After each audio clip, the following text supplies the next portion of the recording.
Hella everyone! Today in this lecture, I am going to explain line by line the Sonnet 136 by William Shakespeare. If you are new to my channel, then please like the video and subscribe the channel. Well, let me tell you the main message of it, and then you will understand it clearly. Actually, it is a poem where Shakespeare is speaking to a woman he loves, asking her to accept him as one of her lovers. He uses the word will many times in a clever way.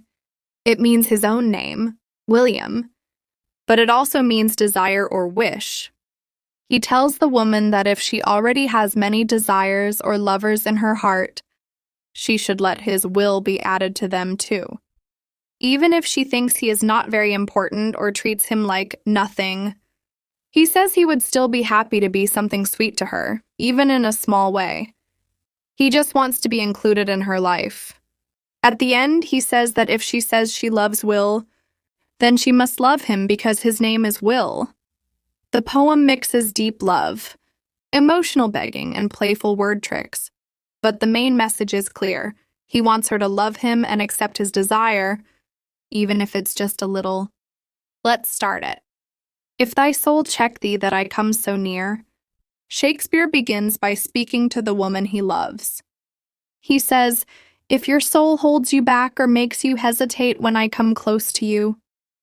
The word check here means to stop or restrain, and come so near refers to him being emotionally or physically close to her. In simple words, he's saying, if your conscience or your inner thoughts are telling you to resist me, or you feel uncomfortable when I get close to you. In other words, you can say, Shakespeare is telling his beloved that if her soul stop him when he goes closer to her, and then says, swear to thy blind soul that I was thy will. He now makes a clever play on words. He asks the woman to promise her blind soul that he is her true will. The word blind suggests that her soul might be unaware, confused, or unwilling to fully see the truth about her feelings. The word will here has a double meaning. It means Shakespeare's own name, William, and it also refers to desire or longing, even sexual desire. So in simpler terms, if you feel unsure, just tell your confused heart that I am your true desire, or even your destiny, since my name is Will. If you are not getting the point, let me make it easier. In this line, Shakespeare is telling the woman, he loves that she should promise her soul that he is her true desire or her William. As I said, that Will is also short name for William Shakespeare, so it is a pun. It means that he is hers or her desire. And then says, and Will thy soul knows is admitted there. He continues this wordplay. He says, your soul already knows that Will is welcome there. Again, Will means both his name and her desire.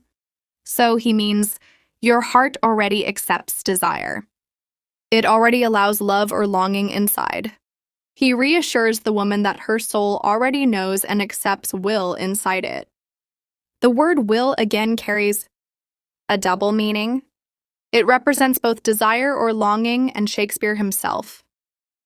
By saying thy soul knows, he suggests that deep within her, even if she's not consciously admitting it, the feeling of desire or love is already present and welcomed.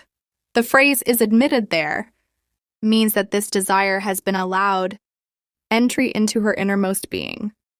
Essentially, Shakespeare is telling her that her heart has already opened the door to love and passion, so there is no reason to resist him. Thus far for love my love suit sweet fulfill. He is saying he has shared everything about his love so far. He calls his words his love suit, which means his request or asking for her love. He speaks kindly to her by calling her sweet. Then he asks her to fulfill his love suit, which means to accept his love or say yes to him. Basically, he is saying, I have told you how much I love you. Now please love me back. It shows he is hoping she will return his feelings and stop being unsure. It's a gentle way of asking for her love. Will fulfill the treasure of thy love. In this line, Shakespeare uses a clever play on words with will. The first will means himself, his name, and the second will means desire or wish. He is saying that he will satisfy or fill the treasure of her love. The treasure means all the love she has inside her, like something very valuable. So basically, Shakespeare promises that he will be enough to complete or make full all the love she can give. It's like saying, I will be the one to make your love happy and complete. This shows his confidence and hope to be the perfect match for her love. I fill it full with wills and my will one. He asks her to fill her love completely with wills. The word wills means desires or wishes, but it also plays on his own name, will. He wants her love to be full of many desires, but among them his desire, that is, his love, should be the most important one. Basically, he's saying, fill your love with all kinds of wishes, but make sure mine is the special one. It's a way of saying he hopes to be the main person she loves and desires. The line shows his hope that his love will stand out and be chosen above all others. And then says, in things of great receipt with ease we prove. Here Shakespeare talks about important or valuable things. The phrase things of great receipt means precious things or important things. So he says that when we have many of something valuable, it's easy to see that having just one less doesn't make a big difference. In simple words, he means that in big or rich collections, missing one thing is not very noticeable. This line sets up an idea about numbers and how sometimes one thing is not counted or seems unimportant in a big group. You should not be confused. It means that in huge collection of valuable things, if one thing is missing, one does not care about it, because they have many and one missing thing does not make the difference. Among a number one is reckoned none. This line continues the idea that in a large group, one single item can be treated as if it doesn't exist. Shakespeare is saying that when there are many of something, one less or one more might not really matter. This helps him argue that if he is just one in many people she loves or desires, his absence might be overlooked. It's a clever way to accept being less important but still wanting to be counted. Then in the number let me pass untold. In this line, he asks to be allowed to go unnoticed or uncounted among many others. The word number means a group or collection, and pass untold means to not be mentioned or counted. He is saying, let me be one of the many without being specially recognized. This shows he is willing to stay hidden or quiet in the crowd of her loves. He hopes to remain close to her even if she doesn't openly acknowledge him. It reflects his humility and deep desire to be near her, no matter how small his place. And then says, though in thy store's account I one must be. He admits that even if he wants to go unnoticed, he must still be counted as one in her store's account. The store means her collection or list of loves or desires, and account means record or count. So he knows deep down he has a place in her heart or thoughts. Even if she doesn't openly say it, he believes he is part of her feelings.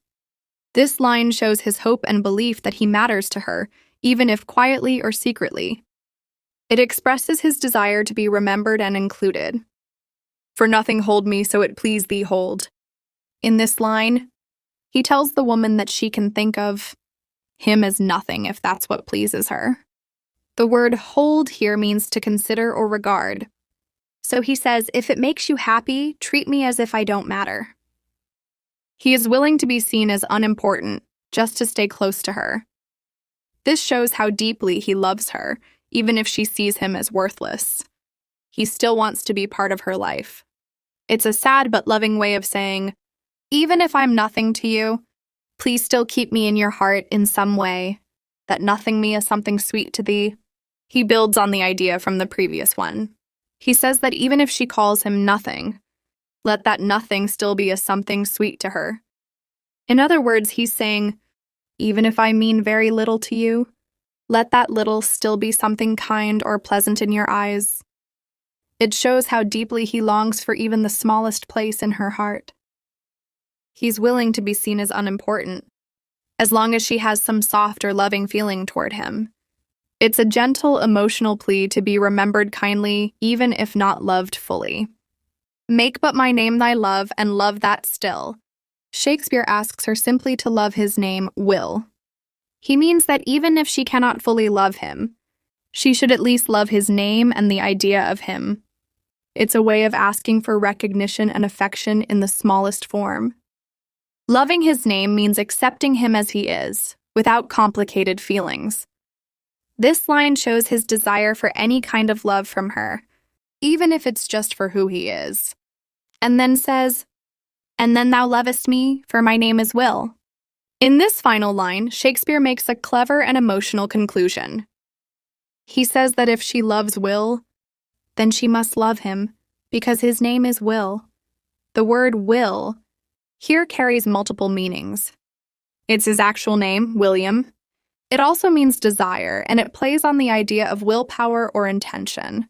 So he's saying, if you say you love Will, then you love me because I am Will. This line ties together the wordplay and the emotions from the whole poem. It's a smart but heartfelt way of asking for her, love through his name and identity. I hope you have enjoyed this lecture, but please don't forget like and subscription. Thank you.